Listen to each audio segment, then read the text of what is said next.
What's up guys, today we're doing the installation of the inline hydro kit for the Mustang S550 and S650 for you button e-brake guys. This is for you too. I've already installed mine. However, this is going to be still a good comprehensive guide installation for you to follow. It's pretty easy to follow along. There's only really one step there. I'm going to show you where to look. I'm going to show you what to do, and just follow along. You'll have this kit put, I think it takes like 30 minutes to put it all together. So without further ado, baby, let's get to it. Give it a little sneak peek here. I had to make a custom block, I had to machine it. And we will get to where that goes in a little bit maybe, but just know that this is gonna tie into your factory brake lines. Boom, boom. And this is gonna tie into your hydro, which is already in the car now. I already got that mounted in there. So the big thing with this kit is that what I was trying to do is make sure that you didn't have to, that you had to cut as minimally as possible, because you have to cut your center console no matter what for the lever.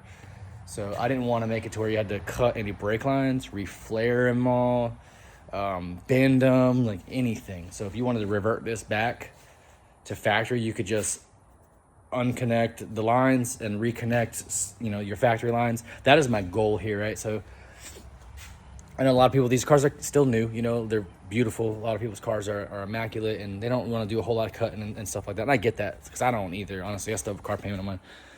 I'm sure everybody does. So that was my goal here. So I think I got a pretty good plan, and I hope this works out, because, dual caliper hydros are awesome. Hell yeah, more power to you, but they're expensive.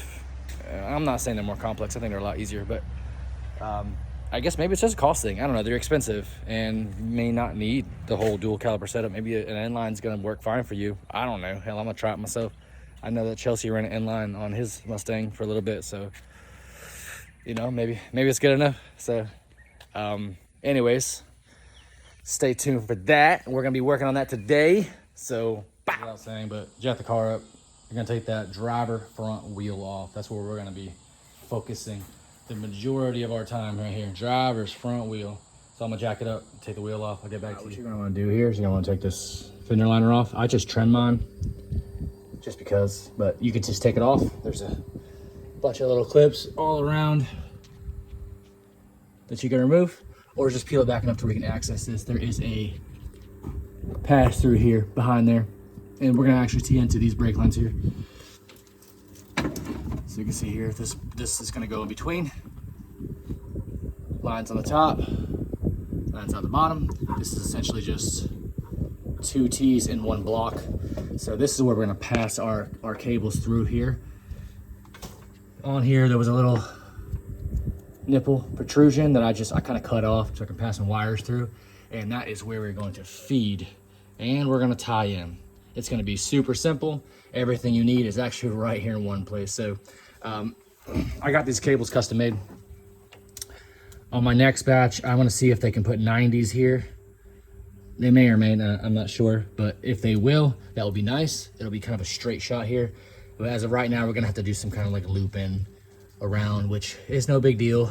It's it's no big deal. We're gonna get it in there and install it. This is the first piece prototype. So if you get one of the first kits you pre-order, you may end up getting a kit like this. And it's important that you give me the feedback. I'm asking that you give me feedback directly before posting it on social media or YouTube or anything like that. So it gives me a chance to kind of fix it and improve it before it goes kind of, I guess, mainstream, or hopefully it does. Anyways, so this is what we're gonna go with right now. I just want to show you that it's super easy. We're gonna pop the wheel off, pop the fender liner off, and you have access to basically everything you need as far as the actual brake lines go in the car. The other stuff's gonna be inside underneath the shift boot there, the center console. So stay tuned, coming back right at you. Yeah, fed my lines through already. I'm gonna come out right there. Hard to see in the dark, but hold on one second. There we go. Come out through there. You can see the wires. Then we're just gonna feed them up and around and into the center console. So however you want to do that, I'm gonna do it my way, and then I'll show you how I did it. All right, right through there, straight up along there,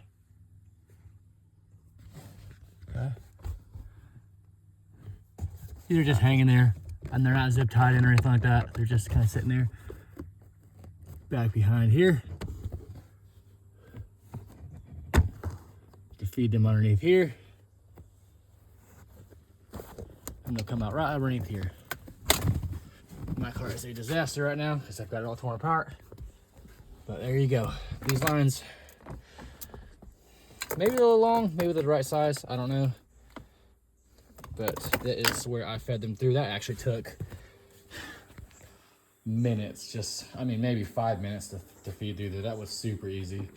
That is awesome. Getting there with some flash. Okay, so my stuff is dirty, all right? It's dirty. I live on a dirt road, I live in the middle of nowhere, so I got a lot of junk up in here. There's gonna be, these are your factory brake lines that go to the rear. This comes from your ABS block. It's gonna come down here, and instead of this block right here, there's gonna be two hexagonal threaded couplings that connect these two factory brake lines together.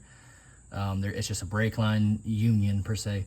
So we're just gonna take those off and replace it with this block. So this block's actually a custom machine T that goes in place of it. Now from the factory, these are staggered a little bit. So one union's a little higher than the other. Can't remember which one's which. So one line is just a little higher than the other. You might have to do a little bit of hand bending on one of these lines, probably down here be easier, just to get it to line it better. Just a minor bit of finagling, but it goes in pretty easy actually. So that's where you're gonna tie in at. Boom, boom. And the side ports here, those are your brake feed lines and return lines for your hydro. So that's where that's gonna tie in at right there, baby. So right now I kind of got these just looped back here, which works, but on the kit, we're gonna have 90s coming out here, so you gotta worry about it. It'll just go straight back through that pass through, boom, boom. So that pass through right there, there's a little rubber nipple here. I just kind of ripped it off to shove those lines through, and they go straight through there. A little tip, when you're messing with brake lines, you got the flared, double flare. When you go to put the fittings on, or even the brake lines itself, it is not uncommon for them to leak a little bit when you first install it. The best way to fix that is you really need to seat those brake lines. So when you tighten it, loosen it back up a little bit, re-tighten it. You're probably gonna find you're gonna be able to tighten it a little bit more. Now don't go crazy, this is an aluminum block, and a lot of brake components are aluminum. Loosen it, tighten it, loosen it, tighten it. Repeat that a couple of times, and you'll find that it'll seat good. It's just the way, it's a pretty normal thing to do when you seating brake lines. You get that flare to really seat on there. So I had actually had no leaking on my factory brake lines at all, but those stainless fittings where they went to the block, when I first installed them, had a little bit of leakage. So a little loosen, a little tighten, a little loosen, a little tighten, and they sealed up just fine. So I've been running this actually going on 2 months now, and I haven't leaked anything at all. Just something to pay attention to. If you notice some leaking, try that trick. I had to look it up for myself, and I'll be darned, it worked good. So anyways, back to the install. What's up, guys? Welcome back to the installation. This is your host, Brian, Trail Fabrication. I'm just kidding, guys. Once you got the handbrake installed, because once you get the lines to there, you probably already have a handbrake in there that already has 2 ports, and all you got to do is connect the AN3 lines to the right spots, right? So I actually offered these lines in many different colors. I chose to do 2 of the orangish gold because I think they look sweet, but I had to put a little bit of a tape around one of the lines so I knew which one was the feed and which one was the return, right? So once you get in here, it's hard to tell. You can switch them up. You can do like a red and a blue, or a blue and a yellow, or a black and a clear, or there's a carbon fiber wrapped one. So maybe be cognizant of that. Maybe you want to do 2 different lines, or just do some kind of mark on there so you know which line is which, because if you hook it up backwards, it's no good. Once you get them plumbed in, you got to bleed the handbrake, right? So there's probably many ways you can do that, with tooling or with just the old school 2 people pump it, hold it, crack it type thing. That's the way I did it. Bleeding a handbrake's actually not hard at all. An inline handbrake, I thought it would be harder. I did it wrong the first time, and it still kind of worked. So the way you bleed an inline handbrake is you pump your brakes like you normally would with any brake bleeding job, and then when you have your buddy or your spouse, partner, crack it loose, push your brake pedal to the floor slowly, all the way down, and then you're gonna pull your handbrake all the way back. Now I recommend doing this with your center console out, so you get the full travel of your handbrake, because if you cut your slot in the center console a little, not quite enough, I guess, you may not have the full travel, right? Does that make sense? So you want to be able to fully activate that plunger in there to like really get all the air out. That's the goal here. So while your center console is off, you should have it off anyways, because you need to be checking for leaks. Make sure your AN fittings are correct on there. It can be a little tricky when you go to tighten them on, because when you go to tighten them to a certain point, sometimes they want to just twist the line, which you don't want to do that. So in my experience, I held one side of the AN fitting with a wrench and I tightened it with the other one. That's probably common knowledge, but if you're having trouble with that, there's a little tidbit for you. You can use a crescent wrench, probably can use pliers if it's all you really got, but you want to hold one side of the AN while you tighten the other one. Otherwise, the line's going to want to twist as you tighten. That's a really big pain in the butt. So you want to be checking for leaks at your master cylinder too. You want to be checking for leaks at the custom block and your master cylinder. Those are the only 2 points where we have brake connections at for this kit. So just a little advice for you: keep the center console off, check for leaks, then we can give you the full throw of your hydro. So pump the brakes, crack the bleeder screw loose on your passenger rear first. Let's start with that one. And when it cracks loose, you're going to put your foot brake all the way to the floor, and then you're going to pull your handbrake all the way back. And here's where the tricky part is. Tricky for me. You have to let the foot brake go first, because you want that reservoir to fill with fluid first before you let your handbrake go.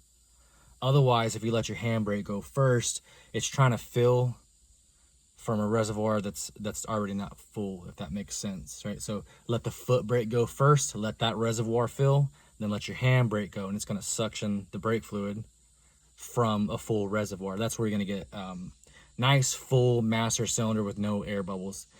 And then pump your brakes a couple times. Repeat that a few times until you have no air coming out. And that's really all there is to it. Pump brakes, crack bleeder screw, foot brake to floor, hand brake all the way back, close bleeder screw, foot brake up first, then hand brake. And you're going to repeat that on the driver's rear. So I actually did not bleed my front brakes. You probably should. But where I teed in at was past the ABS block, on the rears, on the way to the back. So I really didn't crack anything loose in the front part. Maybe that's wrong. I don't know. My brakes are working actually perfectly fine. They're really good. I've got the Brembos up front, so they always work really good. That's the way I did it. Now, I did that, I don't know, 3 or 4 times total each wheel. I only had a little bit of air, but I just wanted to be absolutely sure.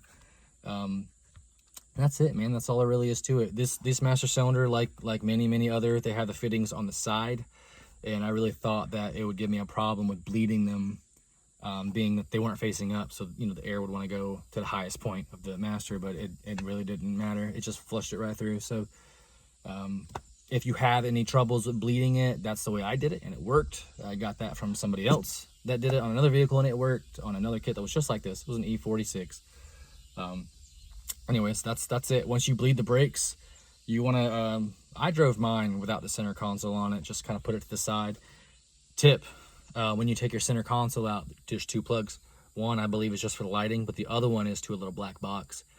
Without that black box plugged in, it will not detect your key. So you need to plug that in. It was just 2 little studs or screws that held it to the center console. I just took those out, and the box is just laying in my car. It's not attached to the center console, so I was able to drive my car without the center console attached. I just wanted to make sure as I'm driving that nothing was leaking, everything was copacetic, and yeah, so just a little word to the wise: if you go to start your car and it doesn't start, that's why. So learn from me. Anyways, that's literally the installation. So to recap, you're gonna take your fender liner off. You're gonna locate those 2 hexagonal silver brake unions. You're going to take them off. I would recommend trying to line up the brake lines by hand, just a little bending first. I didn't do that. I just went in there and manhandled it myself, but I think it'll be a little easier if you just kind of tweaked it a little bit to where it lined up, and they just thread right in the top. And the ones at the bottom, thread right in the bottom, just the same orientation that they are in the car. You cannot mess it up. and make sure your brake lines, your AN3 brake lines, are routed away from your pedal, so they're not interfering with the travel of either one of your pedals. And really the routing is up to you. There's a clear shot the way I did it, but if you want to route it a different way, that's up to you, man. It's pretty simple. You got everything you need here.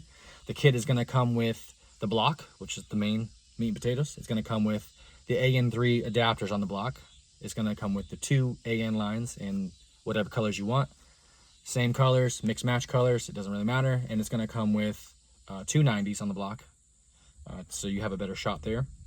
And you're gonna give, I'm gonna give you the 2 fittings on the other side. More than likely you already have them if you already have a hydro kit, but I'm gonna give them to you. They're almost all the same. It's a 3/8 24 bubble flare and a 7/16 20 inverted flare to AN3 in this case. Sometimes they're banjo, but this is gonna be an AN3. You can use banjo bolts if you want. You just get a banjo to AN3 adapter and you just connect the line right to it. That's fine too. Banjos are going to give you a little bit more range of motion flexibility, but the way these are run, I mean, it's got a clear shot. There's no interference or anything. So anyways, that is my installation video. I appreciate you guys if you stuck through this. Please help a brother out. I'm out here trying to do a thing, you know. I'm trying to bring a cool product to the community. I'm trying to make a few bucks, help me out with making more things. I got some other ideas in the works here, but it just takes a little cash, a little driving to do it. So I really appreciate you watching the video. I appreciate if you bought a kit. Thank you so much. I appreciate it. Anyways, thank you guys. Stay tuned for the next one. Subscribe if you haven't subscribed. I'm gonna be doing a lot more stuff like this. You know, I'm gonna get my hands dirty. We're gonna start bringing some more stuff to the market for the Mustang, because right now there's a decent amount out there right now, but everything is like top dollar, super expensive. You know, I guess it hasn't been out long enough for you to have a lot more competition to get some cheaper parts. You know, angle kits are $2,000, hydros are $1,500 for dual calipers. So that's what my goal is. I want to bring some more products to the market that kind of put you in that middle line, and maybe even some lesser expensive stuff for the guys who really don't have the money and who want to get out there. And this is a great car to drift. I love this car. I think it's a really good car to drift.